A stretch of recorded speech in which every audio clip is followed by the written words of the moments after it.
प्रधानमंत्री कई तरह के झूठ बोलते हैं। क्या भारत एक मजबूत राष्ट्र बने? कमजोर कब था? नेता क्या मजबूत होना चाहिए? कोई घी खाया हुआ नेता चाहिए क्या? मीडिया गुलाम हो गया, गोदी मीडिया हो गया। दिन भर प्रधानमंत्री मोदी और उनकी पार्टी का एक तरह से चमचागिरी करता रहता है। जय शाह वाली स्टोरी हो, कोई टीवी न्यूज चैनल ने किया है? ये नहीं पूछता कि आप काम कब करते हैं। आप तो दिन भर रैली में नजर आते हैं, हर समय आप टीवी पे नजर आते हैं। तो साहब आप काम कब करते हैं? आप रैली कर रहे थे ना, आप अपने लिए, आप देश के लिए काम थोड़ी कर रहे थे। हिंदुओं के बारे में 100 बातें, मुसलमानों के बारे में 100 बातें हैं, 100 बुरी बातें हैं। तो क्या किया जाए? लड़कों को बना दिया जाए दंगाई? जिनको अपने मोहल्ले का ठीक से पता नहीं, वो भारत के हर चीज पे ज्ञान दे जाते हैं। तो ड्रामा चल रहा है इस देश में कि कोई सवाल बात कर रहा है गरीब लोगों का तो कम्युनिस्ट हो गया। 5 साल सरकार होने के बाद कह रहे हैं पुलवामा के नाम, शहीदों के नाम पर वोट दे दो। लाइव टीवी, सच सबसे आगे। नमस्कार, द लाइव टीवी की तरफ से आप सभी का स्वागत है। एक ऐसा दौर जब मीडिया सरकार की कथाओं पर कथक कर रहा है, पत्रकार पैरोकारिता ज़्यादा कर रहे हैं, सवाल की जगह सहानुभूति दिखा रहे हैं, प्रश्न की जगह प्रचार कर रहे हैं सत्ता का।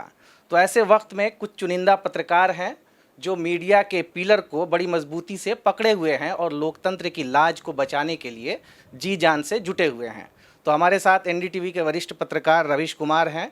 आज हम उनसे बात करेंगे और जानेंगे कि किस तरीके से ये पूरे मीडिया में जो बदलाव आया है, और जब सवाल सत्ता पक्ष के लोगों से होना चाहिए, सरकार से होना चाहिए, ऐसे वक्त में जब पूरी मीडिया एक तरफ होकर विपक्ष से सवाल कर रहा है, तो ऐसे में मीडिया कहाँ खड़ा है? सर, आपका बहुत बहुत स्वागत है। थैंक यू सर, हम डेली देखते हैं आपको प्राइम टाइम में, और डेली आप लोगों को एक इन्फॉर्मेशन देते हैं। मीडिया का जो मतलब होता है एक्चुअली में कि इन्फॉर्मेशन देना, सूचना पहुंचाना लोगों तक, वो सूचना गायब है।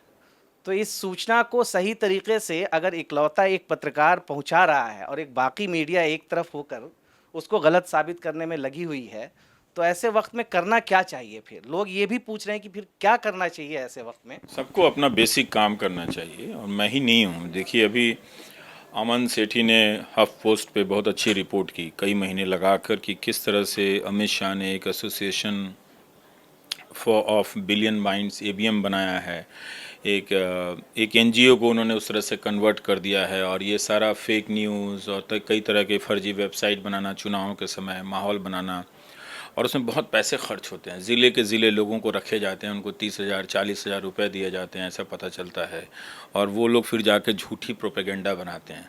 तो अब जो आपके मोबाइल फ़ोन में जो ये फर्जी वेबसाइट आते हैं, मीम आते हैं नेहरू के बारे में, इसके बारे में झूठ, उसके पीछे बहुत पैसा खर्च होता है। और वो पैसा जो है जो खर्च होता है वो किसी हिसाब में नहीं, किसी खाते में नहीं है। तो इस तरह की लोग रिपोर्टिंग कर रहे हैं। पर देखना होगा कि जो बीजेपी ने किया है, और ख़ासकर प्रधानमंत्री ने अपना जो विस्तार किया है, वो टीवी के ज़रिए किया है और व्हाट्सएप के ज़रिए किया है। तो जिसको हमें पता नहीं है वो इस विशाल स्तर पर चल रहा है। टीवी में कई प्रमुख चैनल तो आप जोड़ भी लें, उसके साथ ये कई 100 चैनलों से ये काम चल रहा है, जो पूरा प्रोपेगेंडा चल रहा है। उसको उसकी हदें बहुत ज़्यादा हैं। मतलब हम जानते भी नहीं कि किन किन मोहल्लों में, किन किन गलियों तक वो लोग पहुंच चुके हैं। मेन जो न्यूज़ चैनल हैं, एंकर हैं, उन्होंने सवाल करना छोड़ दिया है। अभी भी लोगों को लगता है कि हम सूचना देख रहे हैं। जैसे मैंने लोगों से अपील की है कि आप कोई भी न्यूज़ चैनल ना देखें। जब मैं कोई कहता हूँ ना, तो ABCD नहीं छोड़ के कहता हूँ, मैं कहता हूँ सभी न्यूज़ चैनल ना देखें आप। इसका कारण ये है कि आप सभी न्यूज़ चैनल बदल के देखें तो आपको सूचना कहीं नहीं मिल रही है।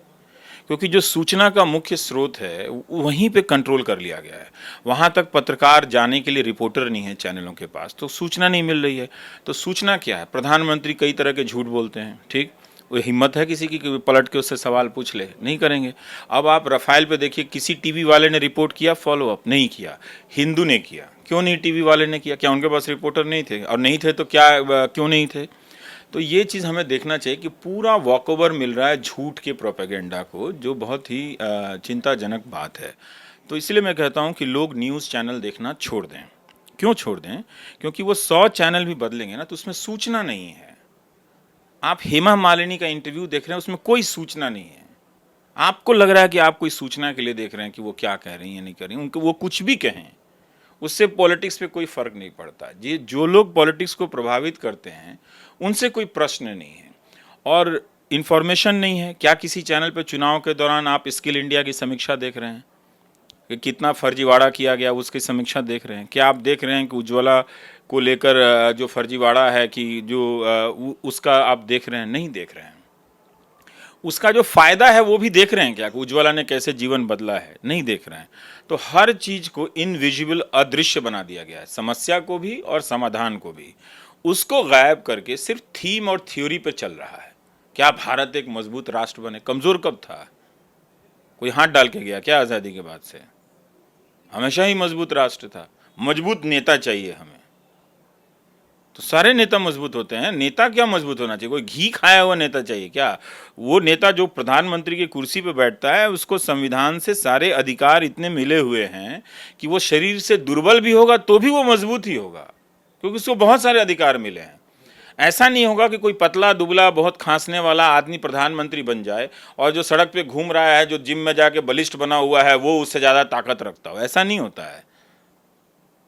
तो ये जो पूरी धारणा बनाई गई है, इसीलिए मैं कहता हूं कि न्यूज़ चैनल में अब कंटेंट नहीं है, उसमें फर्जी चीज़ों पे डिबेट है, उसमें ड्रामा है। तो उसमें आपको कुछ नहीं मिल रहा, आपको बीमारी मिल रही है, बेचैनी मिल रही है, सूचना नहीं मिल रही। आपको लगता है कि आप इंफॉर्मेशन के लिए न्यूज़ देख रहे हैं, लेकिन वो एक अलग तरह का आपको वर्ल्ड व्यू बना रहा है। जैसे ग्राफिक्स एनिमेशन का कार्टून देखते हैं ना, तो उसमें एक पूरी दुनिया रचे होते हैं। दुनिया वैसी तो होती नहीं है। पूरे गलियों में 4 पेड़ खड़े रहते हैं, कहीं कोई गंदगी नहीं होती है और वो पूरा जल्दी जल्दी हवा में उड़ता हुआ चला जा रहा है। तो ये न्यूज़ चैनल उसी तरह का एक ग्राफिक एनिमेटेड कंट्री बना दिया हम सबके दिमाग में कि हमारा इंडिया वैसा हो गया है। हुआ नहीं है सर। लेकिन ठीक बात, इसी से आगे बढ़ा के एक सवाल पूछता हूं मैं आपसे कि जब आप ये कहते हैं कि टीवी बिल्कुल देखना बंद कर दो, शुरू में आप ये भी कहते थे कि टीवी कम देखो, फिर धीरे धीरे आपने ये बोलना शुरू किया। बोलता था टीवी मत देखो, फिर लगा कि लोग कहेंगे कि यार ये कौन होता है बोलने वाला, फिर कहा कम देखो।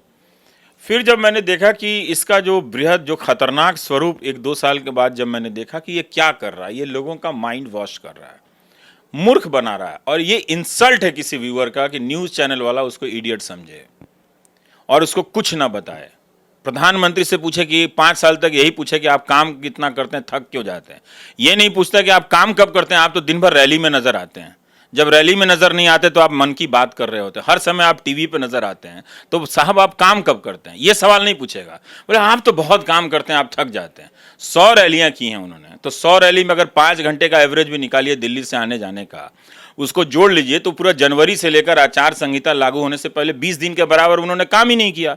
आप रैली कर रहे थे ना, आप अपने लिए, आप देश के लिए काम थोड़ी कर रहे थे। तो सवाल कोई पूछ रहा है, तो सवाल ही जब नहीं पूछ रहा है तो क्यों देखना चाहिए टीवी? मेरा ये कहना है कि ये जब मैं कहता हूं कि आप मत देखें, तो मेरा ये उद्देश्य है कि आप सोचें कि आप क्यों देख रहे हैं। आप सोचिए कि आपने अपना 1 घंटा दिन का क्यों दिया इस चैनलों को देखने के लिए। लेकिन जब आप ये कहते हैं तो लोगों के पास एक माध्यम है टीवी देखने का, वो टीवी देखते हैं, लेकिन फिर लोगों की असलियत भी तो पता नहीं चल पाएगी कि कौन नेता। क्या जानना? 5 साल से आप हिंदू मुस्लिम एजेंडा देख रहे हैं, क्या जानना क्या है उसमें आपको? उसको अगर अपने बच्चों को दंगाई बनाना है तो टीवी देख के क्यों बनाते हैं? आप ऐसे ही बना दीजिए घर में। 100 बातें हैं, हिंदुओं के बारे में 100 बातें, मुसलमानों के बारे में 100 बातें हैं, 100 बुरी बातें हैं, तो क्या किया जाए? लड़कों को बना दिया जाए दंगाई। उसमें जानने के लिए क्या है? आप खुद ही 1 घंटा बैठ के देखिए ना रोज जाके, तो नया नया क्या जान रहे हैं? प्रोपेगेंडा जान रहे हैं आप, प्रोपेगेंडा जान रहे हैं। आप बताइए कि न्यूज़ चैनलों ने कौन सी खबर अपना इन्वेस्टिगेशन से किया है? जज लोया की स्टोरी हो, अमन सेठी वाली जो स्टोरी हो, अभी स्क्रोल ने जो स्टोरी किया है, जय शाह वाली स्टोरी हो, कोई टीवी न्यूज़ चैनल ने किया है? वो रिपोर्टिंग नहीं करता, वो डिबेट का ड्रामा रचता है, ऐसा संसार रचता है जैसे लगता है कि वो आपको जानकारी दे रहा है।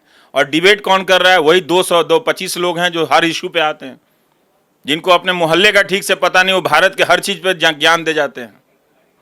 और वो सवाल का जवाब, ना तो सवाल पूछा जाता है और जो पूछा था उसका जवाब देने के बजाय सिर्फ इसी में रहते हैं कि मोदी जी महान है और राहुल गांधी महान है। इतनी गालियां लोग देते हैं आपको फेसबुक पे, ट्विटर पे। फेसबुक पे तो मैं हमेशा पढ़ता हूँ कि आप गालियों के उस स्क्रीनशॉट को भी आप कई बार शेयर करते हैं। तो आपको कभी लगता नहीं है कि यार बंद कर देना चाहिए? क्योंकि मैं तो लोगों के लिए ही लिख रहा हूँ, लेकिन कई लोग उसमें से भी गाली देते हैं इस तरीके से। तो आपको लगता नहीं है कि अब छोड़ो, हटाओ, बंद करो यहाँ पे लिखना? इसको लेकर के आपने एक बार ट्विटर भी अपना बंद कर दिया था बीच में। ट्विटर उसके चलते नहीं बंद किया। ट्विटर ना एक अलग तरह की क्रिएटिविटी मांगती है, एक लाइन में चुटकुला लिखना, लतीफ़ा लिखना, तो मैं उस चक्रों में नहीं पढ़ना चाहता था। मैं थोड़ा सा डिटेल में अध्ययन करके लिखने वाला हूँ, ताकि मुझे भी बात समझ में आए लिखने के दौरान, और जब मैं उसको साझा करूँ तो जो मेरे हिंदी के पाठक हैं उनको भी समझ में आए। पहले मुझे कम अंग्रेज़ी आती थी, अब थोड़ी ज़्यादा समझता हूँ, तो अंग्रेज़ी की चीज़ें पढ़ता हूँ, अपने हिंदी के पाठकों के लिए उसको उपलब्ध कराता हूँ कि वो पढ़ें, जानें, मुझसे सहमत ना हो, घर जाएं अपने, मुझे उससे कोई लेना देना नहीं है, मुझे कोई उनको अपने जेब में रखना नहीं है, ना ही मुझे उनसे वोट लेने हैं। तो मुझे लगता है कि एक हिंदी का पाठक सक्षम हो, जो हमारे अखबार करते नहीं हैं। आप पिछले 5 साल का अखबार उठा के देख लें, बैंकिंग संकट पर एक ढंग का लेख नहीं मिलेगा, एक अच्छी रिपोर्टिंग नहीं मिलेगी उसमें, नोटबंदी पे ढंग की रिपोर्टिंग नहीं मिलेगी अगर आप उसका पहला पन्ना देखें तो। भीतर के पन्ने में ज़रूर पत्रकारों ने अपने ज़मीर बचाने के लिए लिखा, पत्रकार तो भले देते, संपादक नहीं लिखता। अब मैं दैनिक जागरण का किस्सा बताता हूँ। दैनिक जागरण ने गंगा पे सीरीज़ किया,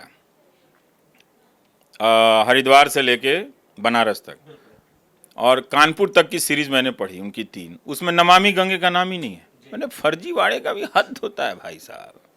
आप कहते हैं हम अखबार नहीं पढ़े तो सूचना, मैं कह रहा हूं कि आप जो अखबार पढ़ें उससे आपको सूचना नहीं मिल रही है कुछ भी। आप समझिए इस बात को। तो आप जो 300 रुपया खर्च कर रहे हैं अखबार पे, मुझे दे दीजिए ना, मैं लड्डू खाऊंगा, रसगुल्ले खाऊंगा, मैं फोटो भी भेज दूंगा, देखिए आपके पैसे से मैं खुश हूं। लेकिन आपके पैसे से कोई अखबार झूठ फैला रहा हो, नौजवान लड़कों को दंगाई बना रहा हो, उसके लिए आप 300 रुपया दे रहे हैं, तो आपका पैसा तो नाली में जा रहा है। तो उससे अच्छा वो पैसा आप मुझे दे दें, मैं अच्छे अच्छे कपड़े पहनूंगा, फोटो खिंचा के भेजूंगा कि आपके ही पैसे से देखिए एक आदमी सुखी है। आपके पैसे से लाखों लोग अगर दुखी हैं तो कम से कम एक ही आदमी सुखी रहे, इसी के लिए दे दीजिए। आप ये पढ़ना चाहते हैं, आप इसको पत्रकारिता मानते हैं कि गंगा पे कोई अखबार 3 सीरीज छापेगा बड़ा बड़ा, और उसमें नमामि गंगे का जिक्र नहीं होगा। उसमें नमामि गंगे पर रिपोर्टिंग की, छापा, देखने से लगा कि आप गंगा के बारे में जान रहे हैं। दरअसल गंगा और गंगा की जो राजनीति 2014 के बाद हुई, वो आप नहीं जान रहे हैं। आपको इतनी सारी धमकियां भी आती रहती है, तो कभी डर लगता है, क्योंकि आप ऐसे भी कहीं भी फील्ड पे भी चले जाते हैं रिपोर्टिंग करने के लिए, कई लोगों ने आपको सलाह भी दिया है, मशवरा दिया है कि भाई इस तरीके से थोड़ा सा बच करके, कभी ऐसा लगता है एक डर का माहौल जब आप बाहर जाते हैं रिपोर्टिंग करने के लिए? तो नहीं, हम आदमी हैं और हर किसी को डर लगना चाहिए। अपनी गलतियों से, अपनी नादानियों से, अपने से हो जाने वाली गलतियों से डर लगना चाहिए। जो ये सब पब्लिक में आकर नौटंकी करते हैं ना कि मैं बड़ा मजबूत हूँ, मुझे डर नहीं लगता है, मैं इस तरह का फ्रॉड आदमी नहीं हूँ। मुझे बिल्कुल डर लगता है। इसका मतलब है कि मैं बेसिक ह्यूमन क्वालिटी मुझ में है। ठीक, अगर नहीं डर लगता तो मैं 20 मंजिला इमारत पर जाके कूद जाता नीचे, और फिर 2 मिनट के बाद नीचे पान की दुकान पर टहलता हुआ नजर आता, पान खाता, लोगों को आइसक्रीम खिलाता। हो सकता है? नहीं हो सकता ना। तो आप 20वीं इमारत से जाके नीचे झांकेंगे तो आपको थोड़ी घबराहट होनी चाहिए। अगर हो रहा है तो इसका मतलब आप नॉर्मल आदमी हैं, और अगर घबराहट नहीं हो रही तो इसका मतलब आप खुद भी मूर्ख हैं और दुनिया को भी मूर्ख समझते हैं। तो इसलिए बिल्कुल मुझे डर लगता है, लेकिन क्या करें, काम करते रहते हैं। ठीक है, बहुत बड़ी ताकतें हैं, अंत में वही जीत जाएंगी, तो जीत जाएं, इसमें क्या करना है, क्या फ़र्क पड़ता है। मैं अगर हार भी जाऊँगा तो क्या फ़र्क पड़ता है मुझे। मैं कोई ट्रॉफी के लिए तो मैं दौड़ नहीं रहा हूँ ना, मैं किसी ट्रॉफी के लिए, कुर्सी के लिए तो भाग नहीं रहा हूँ। बहुत सामान्य बात है, बहुत ही स्वाभाविक बात है कि कोई इतनी ताकत से और इतनी भीड़ से लड़ते हुए हार जाए, बल्कि उसको हार ही जाना चाहिए। वो कैसे जीतेगा लाखों लोगों से, करोड़ों रुपया खर्च करके जो फेसबुक और व्हाट्सएप से जो अफवाहें फैलाई जा रही है, क्या उससे कोई जीत सकता है? हाँ, वो जीत नहीं सके, ये उनकी समस्या है, वो अलग बात है। अभी लोग रवीश कुमार के उस रिपोर्टिंग को भी बहुत मिस कर रहे हैं कि जब चुनाव के दौरान रवीश कुमार बाहर जाते थे, लोगों से मिलते थे, तरह तरह के लोगों से, गांव के लोगों से बात करते थे, अभी वो लोग मिस कर रहे हैं। इस बार ऐसा देखने को मिलेगा कि रवीश बाहर जा कर के दूर दराज के गांव में नहीं है। मैं तो अपने व्हाट्सएप के ज़रिए 2 साल से लोगों की ज़िंदगी के बारे में ही दिखा रहा हूँ, जो लोग खुद रिकॉर्ड करके भेजते हैं। नौकरी सीरीज़ में मैंने क्या दिखाया, और तमाम सरकारी योजनाओं को तो मैंने देखा ही क्या हाल है ना। तो पहले इतना एक्सेस नहीं था लोगों के साथ, जो रिलेशन बना है, तो अब मैं डेली बेसिस पे उनकी ज़िंदगी को देख रहा हूँ। पहले की तरह रवीश की रिपोर्ट संभव नहीं है, क्योंकि वो तब मैं हफ्ते में 1 बनाता था, अब ये रोज़ नहीं बन सकता। यही टीवी का संकट है, जो रोज़ रोज़ आप सोचते हैं ना सिनेमा बनाने का, तो उसमें होता क्या है कि वो प्रोमो आता है, भाएँ भूई आ गए रवीश कुमार, बड़का फलाना ठिकाना, और डूम डाम दुनिया के सबसे बड़े एंकर है, लेकिन कंटेंट ज़ीरो। अगर आप रोज़ प्रोड्यूस कीजिएगा तो यही होगा। तो इसीलिए नहीं जाता हूँ। तो उसका कोई मीनिंग होना चाहिए, और ज़िंदगी में एक ही काम हमेशा नहीं करते रहना चाहिए। कभी कभी रिटायरमेंट के बारे में सोचना चाहिए। कभी आप फास्ट बॉलर को देखते हैं ना, जैसे फास्ट बॉलर होता है तो अपना जो रनिंग लेंथ होता है वो छोटा करता चला जाता है उम्र के साथ, तो उसको छोटा करते चला जाना चाहिए। अब दूसरों की बारी है, दूसरे लोग करें। लोग ये भी कहते हैं, मेरे भी चैनल पे बहुत सारे लोग कमेंट करते हैं कि अब चैनल देखना है तो सिर्फ एनडीटीवी इंडिया बस, उसके अलावा कोई चैनल ना देखें। और कई लोग ये भी कहते हैं कि प्रधानमंत्री को एक बार इंटरव्यू रवीश के सामने भी जाके देना चाहिए। तो कभी आपकी तरफ से भी कोशिश की गई कि मोदी जी का एक बार इंटरव्यू ओपन लिया? लेटर लिखा हुआ है, ओपन लेटर लिखा हुआ है, आइए इंटरव्यू कर लीजिए। और क्या कोशिश करें, क्या कोशिश करेंगे? वो तो अपना प्रवक्ता 2016 से मेरे शो में नहीं भेज रहे हैं, तो जिस पार्टी ने मुझे बहिष्कार किया तो मैं कोशिश क्या करने जाऊं? आप मुझे बताइए क्या करना चाहिए? दुनिया की सबसे शक्तिशाली पार्टी है, 5 साल में अपने कार्यकाल में हिम्मत नहीं जुटा पाई कि मेरे साथ बैठे, तो अब हम अंत में यही कहेंगे ना, और क्या कहें। लेकिन मैं ये भी नहीं कहना चाहता, आदमी को अपने सीमा में रहना चाहिए। ठीक है, उनके प्रवक्ता कमज़ोर हैं, मैं सवाल पूछता हूँ भरभरा जाते हैं, तो ठीक है, उन्होंने अपना चुनाव किया कि भाई अच्छा है, बहिष्कार के बहाने उसको अपने प्रवक्ताओं को दूसरे चैनल पर जहाँ भेजा जाए जहाँ एंकर मैनेज होते हैं, तो ठीक है, उनकी अपनी रणनीति है। लेकिन जिस पार्टी के प्रवक्ता मेरे शो का, जो पार्टी बहिष्कार करती हुई मुझे इंटरव्यू देगी, आपको लगता है नहीं ना? तो अभी आप कभी जाइएगा ग्राउंड पे तो उज्ज्वला योजना किसी डिस्ट्रीब्यूटर से पूछिएगा कि 2016 से पहले कितने सब्सक्रिप्शन थे तुम्हारे ग्राहक, तो बोलेगा 8,000। और फिर पूछिएगा कि उज्ज्वला के बाद कितने ग्राहक हो गए आपको, तो बोलेगा कि 25,000। फिर आप पूछिएगा कि 2016 से पहले कितने लोग गैस को दोबारा रिफ़िल कराते थे, तो बोलेगा 8,000। जो भी है, अगर 10,000 है तो बोलेगा 8,000। और अब जब 40,000 हो गया है आपका ग्राहक, तो कितना कराते हैं, तो बोलेगा कि 8,000। ठीक है, तो जो लोग सिलेंडर लेते हैं उसमें से दोबारा लेने वालों की प्रतिशत भी बहुत कम है। तो वो ठीक है, आपने दिया सिलेंडर, अच्छा किया, लेकिन ये भी तो एक पहलू है ना कि लोग इस्तेमाल नहीं कर पा रहे, तो दाम कम कर दो।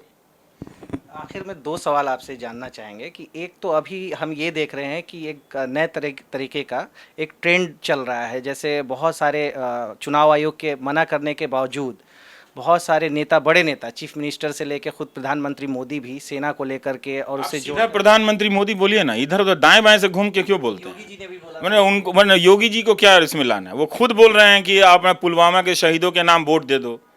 सीधा आप उनसे बोलिए ना कि प्रधानमंत्री ऐसा सवाल ठीक पूछिए कि भारत के प्रधानमंत्री जिनका नाम नरेंद्र मोदी है, वो भारत के इतिहास में पहली बार सेना के शहीदों के नाम पे पहली बार वोट देने वाले लोगों से कह रहे हैं, तो फिर जिस रेजिमेंट के लोग शहीद हुए हैं उसी के ब्रिगेडियर को चुनाव लड़ा देना चाहिए ताकि हम उसको जाके वोट दे दें। फिर सेना को चुनाव लड़ना चाहिए क्योंकि सेना के लोग शहीद होते हैं, बीजेपी और कांग्रेस के लोग तो शहीद नहीं होते हैं। पूछिए ना सीधा। अब वो ठीक है कि वो चुनाव जीत जाते हैं, तो चुनाव जीत जाने से सवाल थोड़ी खत्म हो जाएंगे, हम थोड़ी जाके लड़, लेकिन सवाल तो है ना कि भारत के प्रधानमंत्री शहीदों के नाम पे वोट क्यों मांग रहे हैं? क्या वो शहीदों का सम्मान खैरात के लिए कर रहे थे कि इसके बदले में वोट लूंगा?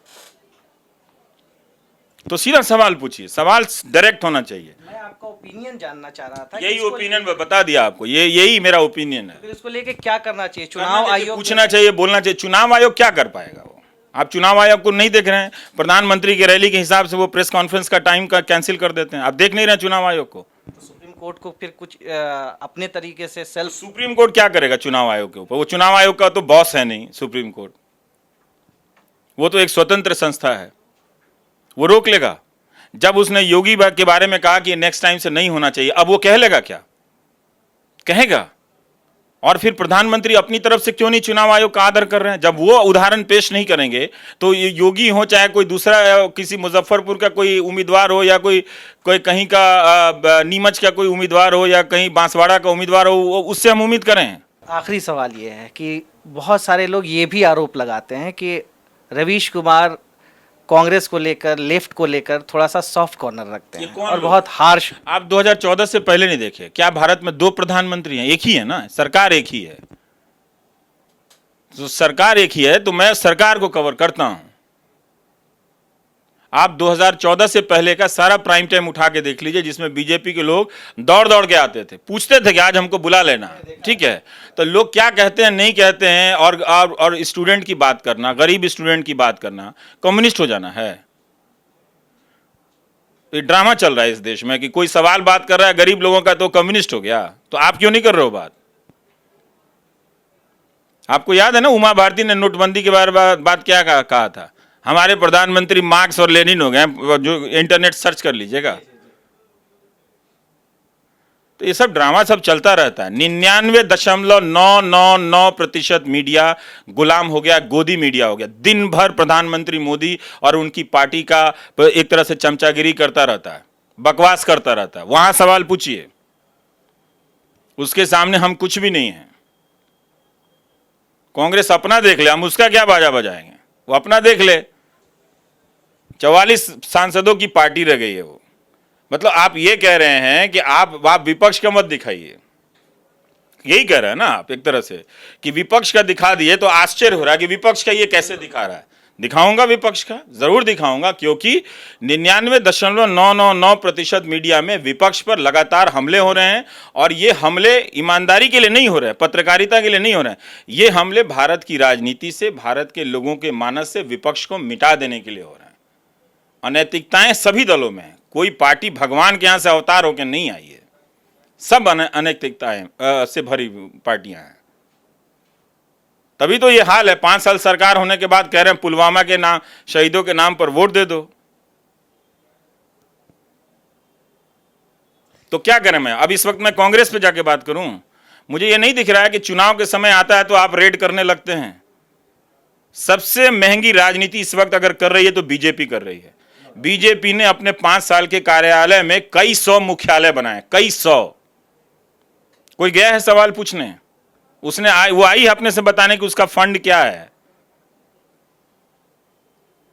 तो हमें नहीं दिख रहा है कि सीबीआई का, इनकम टैक्स का, ईडी का इस्तेमाल किस लिए हो रहा है। और ये आप पूरा पैटर्न देखिए, बंगाल का जब चुनाव होता है वहां छापे पड़ने लगते हैं, बिहार का जब चुनाव होता है तो वहां स्टिंग आने लगता है, छापे पड़ने लगते हैं। इसी तरह से जहां जहां अपोजिशन पार्टी की सरकार है वहां छापे पड़ने लगते हैं, वहां होता है। और जब इतने ही करप्ट लोग हैं तो आपको चुनाव के समय ये सब क्यों नजर आता है? आप पहले करो, फिक्स करो, उनको रोको। और आपको क्या लगता है कि आपके मुख्यमंत्रियों के पास और आपके मंत्रियों के पास भजन का पैसा है, जजमानी का पैसा है कि कहीं गए सत्यनारायण बाबा का कथा कराने तो बदले में जजमानी मिला, उसका पैसा है? वो ईमानदारी का पैसा होता ना तो इतनी महंगी रैली बीजेपी नहीं कर पाती और इतनी महंगी राजनीति इस देश में नहीं हो पाती। तो सबको दिख रहा है कि भारत की राजनीति का बुनियादी काला धन है। इसमें कोई राम नहीं है, कोई रावण नहीं है, कोई फर्क नहीं है किसी में। तो कहने दीजिए, कहते रहते हैं, उससे क्या फर्क पड़ता है। मैं जो कहता हूं वो तो उसका तो कोई जवाब दे, उसका तो कोई जवाब ही नहीं दे रहा है। हमसे लोग बात कर रहे हैं जैसे जनता ने मुझे वोट दिया है, मैंडेट दिया है, पीएम बनाया है। मुझे तो पीएम नहीं बनाया ना भाई, जिससे बनाया आप उनसे सवाल पूछो ना कि आप पुलवामा के शहीदों के नाम पर वोट कैसे मांग सकते हैं, बताइए। कोई पूछेगा? हिम्मत है किसी न्यूज चैनल में पूछने का? अभी एक न्यूज चैनल पे उन्होंने एक राफेल पे सवाल पूछ लिया गया था उनसे, तो गुस्से से लाल नहीं। सवाल कुछ था, यही था कि मुझे नहीं लगता कि वो सवाल था। 30,000 करोड़ वो सवाल क्वालिफाई नहीं करता है क्वेश्चन होने का। फिर अगर पूछा गया था तो काउंटर सवाल करना चाहिए था कि जो हिंदू अखबार में निकला था वो क्या है, पूछा गया था। वो इंटरव्यू मैंने नहीं देखा, क्या पूछा गया था? उस सवाल के बाद पूछा गया था? नहीं पूछा गया था। तो फिर बात खत्म हो गई। फिर क्या इंटरव्यू हो गया? वो तो कोई इंटरव्यू नहीं है। ठीक है, चुनाव जीतने से उससे कोई फर्क नहीं पड़ता, बहुत लोग चुनाव जीतते रहते हैं इस देश में, वो कोई बड़ी बात नहीं है। सच जो है वो सच होता है। हमारे देश की राजनीति चुनाव में झूठ जीतता है, ये कोई बड़ी बात नहीं है। ठीक है, इसका मतलब ये नहीं कि सच की हार हो गई। चलिए, थैंक यू सो मच। मस्त रहिए। तो नेक्स्ट टाइम इसी तरीके से मेरे साथ कोई और वरिष्ठ पत्रकार जुड़ेंगे। तब तक के लिए आप इजाज़त दीजिए। शुक्रिया, थैंक यू। लाइव टीवी, सच सबसे आगे।